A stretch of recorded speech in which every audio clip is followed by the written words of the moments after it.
Olá, aqui é o Oliver e vamos falar desse homem aqui. Esse homem chamado Richard Wyckoff, que influenciou tanto o mercado financeiro não só na época dele, mas até hoje, né?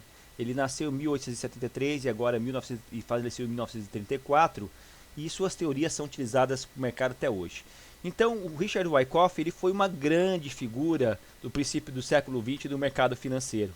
Ele fundamentou várias teorias, né, tanto para o mercado da análise técnica clássica como para o tape reading, né. A sua visão analítica com relação ao mercado financeiro, tendo por base o ciclo de mercado, trabalhando em questões de acumulação e distribuição, influenciou muitos operadores do mercado, e isso é até hoje. Mas o grande legado dele, do modo geral, são suas três leis, né? As leis de Wyckoff são as leis principais, né? Quais são essas leis? São as leis que realmente tem a ver diretamente com qualquer tipo de mercado. E por isso que são leis tão assertivas, e é com base nelas, na leitura dessas três leis, que nós vamos aplicar toda a nossa sistemática, todo o nosso aprendizado, toda a nossa dinâmica da compreensão do volume aplicado para a leitura do preço, a leitura do preço. E qual que é a primeira lei de Richard Wyckoff, né, dentro das suas teorias? A lei da oferta e demanda. Quando a demanda é maior que a oferta, os preços aumentam para atender a esta demanda. E inversamente, quando a oferta é menor do que a demanda, os preços caem com um excesso de oferta sendo absorvido como resultado. Ai, Oliver, eu não entendi. Gente, é uma coisa muito simples. Você imagina o seguinte, se eu tenho um carro e eu tenho muita gente querendo comprar esse carro, a tendência é que esse preço suba. Ou seja, eu tenho pouca oferta, eu tenho um produto apenas e muita necessidade, muita gente querendo comprar. Eu tendo a aumentar esse preço. Que quiser, como tem muita gente querendo comprar o meu carro, eu aumento o preço.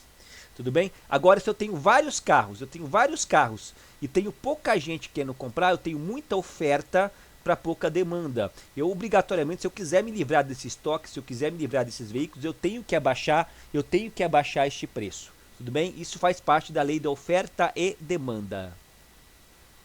Tudo bem? E você sabe que isso acontece em qualquer mercado. Em qualquer mercado. Então, por que você entenda a lei da oferta e demanda, traduzido para o mercado financeiro, eu quero que você entenda o seguinte. Quando há, grave isso, vou tentar escrever com o mouse aqui, desbalanceamento entre oferta e demanda, é que nós temos a movimentação do preço. Quando eu tenho um desbalanceamento entre intenções de compra e intenções de venda, é que há a movimentação do preço. Isso que eu quero que você entenda. Ou seja, traduzindo para uma linguagem mais técnica, quando eu tenho um desbalanceamento entre agressões de compra e agressões de venda, eu tenho um deslocamento de preço. Aí, Oliver, mas esse é um curso de tape reading? Não, não é um curso de tape reading. Mas, para que eu possa explicar o volume para você, mesmo para você que só quer usar a interpretação do volume com gráfico, e isso é totalmente possível, você tem que entender alguns conceitos muito básicos, tá? Sobre a dinâmica da aumentação do preço. Aí, olha, o que é essa dinâmica da aumentação do preço? É algo que eu desenvolvi dentro da minha metodologia para poder te ensinar sobre as forças que realmente você tem que entender para que você possa ler o preço. E o volume,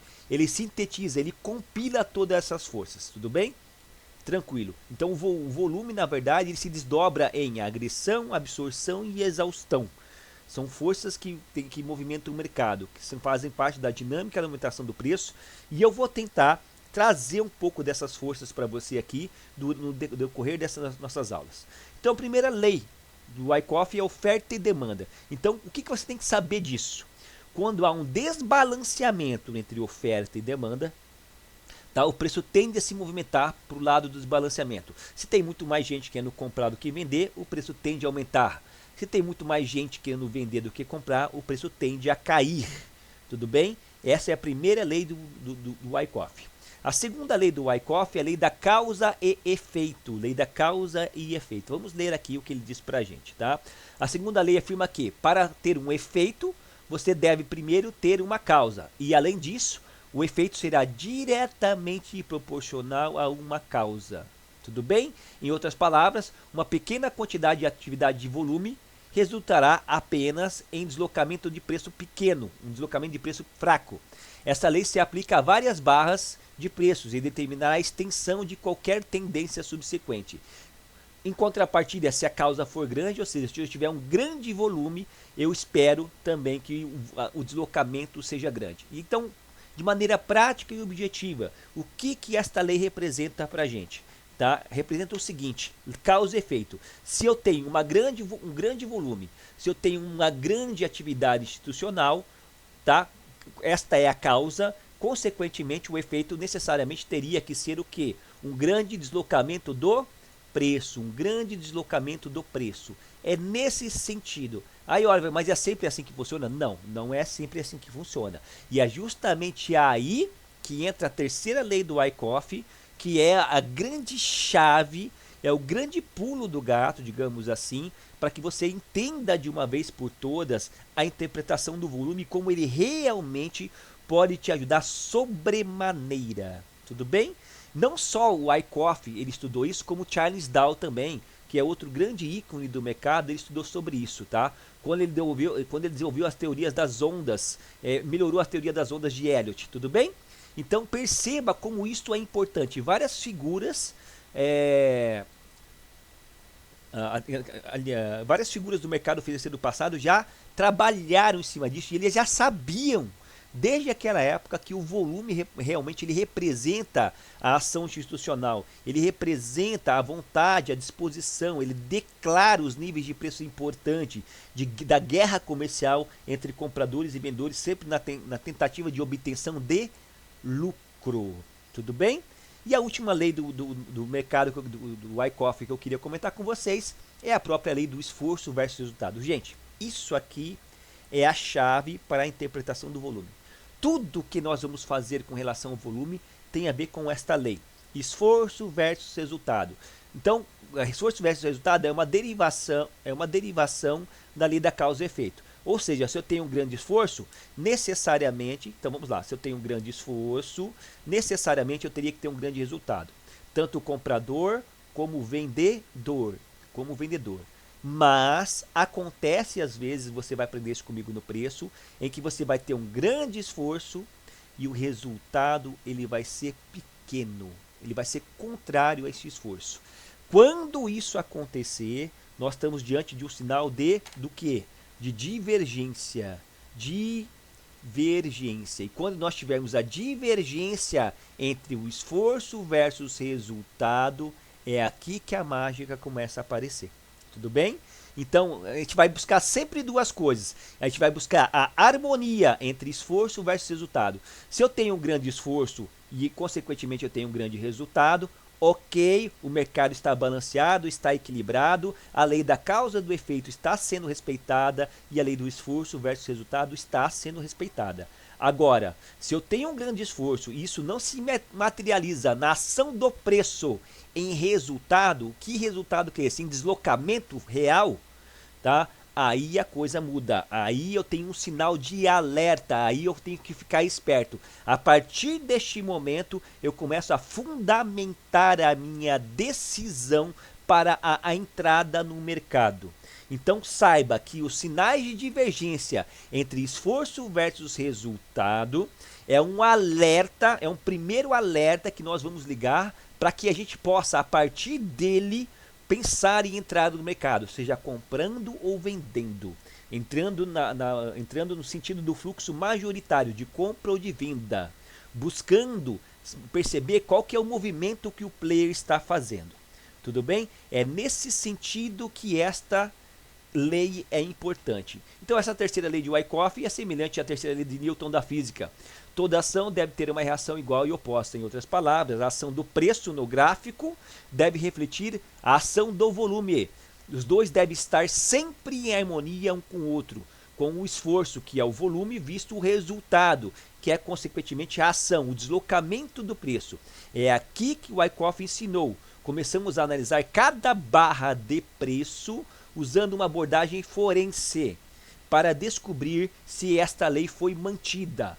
A lei do esforço versus resultado, se há uma harmonia ou uma desarmonia na aplicação desta lei. Se houver um mercado, se o mercado está equilibrado, nós temos aí o esforço versus resultado convalidado, está tudo ok. Mas se houver uma desarmonia, A partir de aí, o nosso alerta fica ligado e nós temos aí a possibilidade de estar vislumbrando um gatilho operacional ou um possível começo de reversão de movimento para que a gente perceba a fraqueza do movimento prévio, seja da tendência de alta ou de baixa, para que nós possamos entrar no mercado. Seja a favor da tendência ou até mesmo contra a tendência. Tudo bem? Ficou claro? Então esta é a abordagem inicial. Então perceba como isso é importante. Perceba como isso é tão importante. Como eu falei, o próprio Charles Dow, ele baseou seus estudos com prisma no quê? No volume negocial. Tá? Segundo ele, o volume confirma tendências. Segundo ele, o volume confirma tendências. Isso é uma premissa básica, bem difundida e é muito importante. Ele sustentava que se um preço estivesse sendo movendo com baixo volume, poderia haver razões diferentes. No entanto, quando um movimento de preço estava associado a um quê? A um alto volume crescente, ele acreditava que o movimento era válido. Ou seja, é isso que ele está dizendo, que o volume confirma o preço. Se eu tenho um preço se movendo com um alto volume, ok, há uma harmonia entre esforço versus resultado. Aquele movimento do preço que você vê no gráfico, ele é verdadeiro, ok. Agora, se eu tenho um movimento do preço com baixo volume, opa, o nosso alerta está ligado, nós não temos uma harmonia entre esforço versus resultado, é possível, veja bem o que eu vou falar, é possível que aquele preço que está se movimentando no gráfico com baixo volume, ele pode ser falacioso, ele não pode ser verdadeiro, ele pode ser uma artimanha, uma manipulação do mercado por parte do player, para fazer com que você acredite que ele tem a intenção de repente jogar o mercado para cima ou para baixo e que você entre comprando e vendendo aquele movimento. Mas na verdade ele quer te enganar.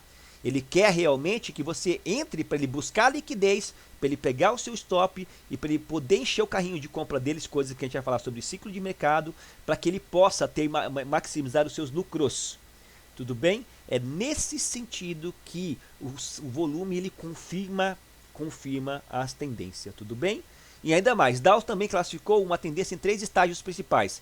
Ele definiu o primeiro estágio de uma tendência como fase de acumulação, ao ponto de partida para qualquer tendência mais alta. E ele chamou a segunda etapa de fase de participação pública, que pode ser considerada como uma tendência técnica, propriamente dita. Tudo bem? E a terceira fase, a mais longa, é a fase de distribuição. E o Wyckoff também ele estudou isso. E nós classificamos essas 3 fases como chamadas como ciclo de mercado. É assim que eles ganham dinheiro. E eu vou explicar isso para vocês no próximo slide. O ciclo de mercado ele é realizado há mais de 100 anos. Sempre foi assim e até hoje é. É a maneira pela qual os players fazem a sua entrada no mercado buscando liquidez e realizam suas estratégias. Por isso que eu falo que não existe nada de novo, tá, com relação à atuação dos players. Basta você agora que está chegando no mercado, ou você que já tem um pouco mais de tela, saber desta realidade e se adaptar a esta realidade e saber rastrear estes movimentos. Tudo bem? Qualquer técnica aplicada no mercado é dotada de um grau de subjetividade, pois sua tomada de decisão ela é discricionária. Isso que eu quero que você entenda.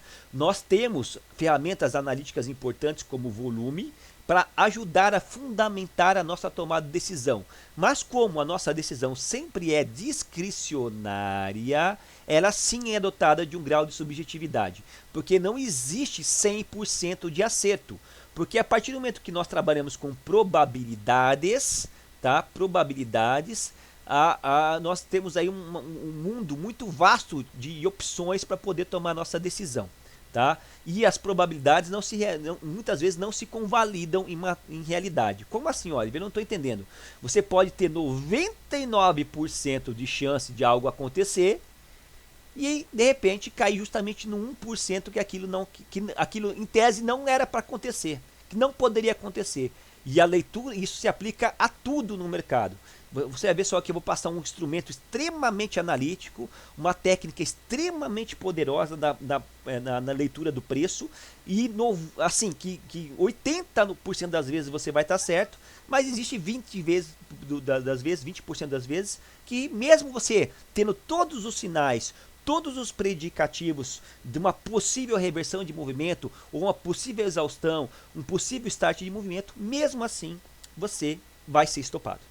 Tá? Vai ser estopado. É impossível, tá? Não existe ainda e possivelmente não vai existir, sabe, um mecanismo, uma estratégia 100% assertiva. É por isso que você tem que se dotar das melhores estratégias, que tem o melhor grau de assertividade, tá? Que tem a ver diretamente com a movimentação do preço, que é oferta e demanda, esforço versus resultado, para que você tenha um grau de assertividade muito grande e você consiga extrair dinheiro de maneira consistente do mercado financeiro. Tudo bem?